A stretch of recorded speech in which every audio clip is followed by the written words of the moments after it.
അതെ. മുടി ആരാ വെട്ടിയേ? മുടി എവിടുന്ന വെട്ടിയേ? അത് ചേച്ചി തന്നെയല്ലേ വെട്ടിയേ? അല്ലല്ല, നോണൊന്നും പറയണ്ട. ഞാൻ ചെയ്ത വർക്ക് എനിക്കറിയാം. ആരാ വെട്ടിയേ? അപ്പുറത്തെ വീട്ടിലെ കനകേച്ചി. എന്താ വേണ്ടേ? ത്രെഡ് ചെയ്യണം. എന്റെ ബാക്കിൽ നിക്ക്, ഇന്ന് കുറച്ച് തിരക്കുണ്ട്. മുടിയൊക്കെ വെട്ടി നശിപ്പിച്ചിട്ടുണ്ടല്ലോ. ഞാൻ എന്റെ ഓരോ ക്ലയന്റിനോടും പറയാറുള്ളതാ, ആ കനകയുടെ അവിടെ പോയി മുടി വെട്ടല്ലേന്ന്. ഞങ്ങള് 1000 കൊടുത്ത് ബ്യൂട്ടീഷ്യൻ കോഴ്സ് പഠിച്ചിട്ട് അവിടെ പാർലർ തുറന്നു വെച്ചേക്കുന്നത്. അവളോ യൂട്യൂബ് നോക്കി പഠിച്ചിട്ട്. അതൊക്കെ ആർക്കും അറിയില്ല എന്നുള്ള വിചാരം. മുടി വെട്ടിയത് നന്നായിട്ടുണ്ടല്ലോ.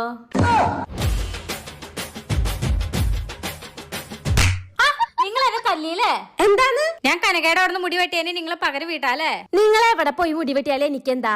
അവളെ ഇപ്പൊ ഫീൽഡിൽ വന്നുള്ളോ. ഞാൻ ഇവിടെ വന്നിട്ട് 8 വർഷമായി. 8 വർഷം.